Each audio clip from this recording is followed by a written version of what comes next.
U.S. President Donald Trump is expanding a travel ban to 5 more countries and imposing new limits on others. From January, citizens of Burkina Faso, Mali, Niger, South Sudan, and Syria will be banned from entering the U.S. They join 12 other countries that have been deemed high risk, including Afghanistan, Sudan, and Yemen. The Trump administration has also imposed full restrictions on people with travel documents issued by the Palestinian Authority. Rosalind Jordan has been following the latest developments from Washington, D.C., and she joins us now live.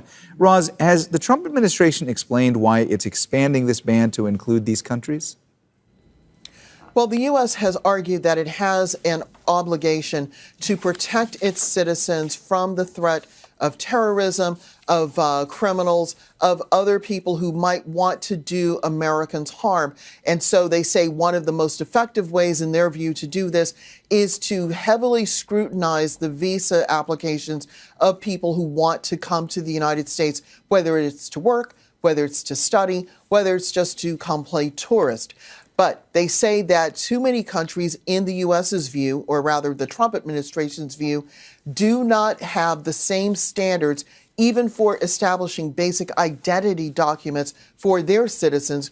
And that makes it difficult for U.S. consular officials to figure out who would be acceptable to come to the U.S., who should get a visa. And so essentially what the U.S. is doing is punishing these countries by not allowing their citizens to come to the U.S. at all, because if these countries, in the U.S.'s view, can't document who their own people are, why should the U.S. let these people come into their country? That's the basic argument. And Roz, as we mentioned before, Syria is on this list. It was just last month that you had the Syrian President Ahmed al-Sharaa visiting the White House.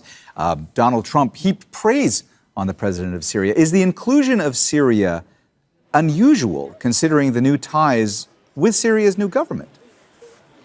At first blush, it does look unusual, but if anything, it does show a level of consistency with the Trump administration in saying that because of the more than 12 years of civil war happening in Syria, basically all government institutions broke down, including the ability to issue birth documents, to issue travel documents, to establish a passport that can surpass international muster at border crossings around the world. And so the U.S. is saying that Syrian citizens, because they don't have documents that meet these standards, for the time being cannot come to the United States. But it is worth pointing out that the U.S., not just in the case of Syria, but in the case of other countries as well,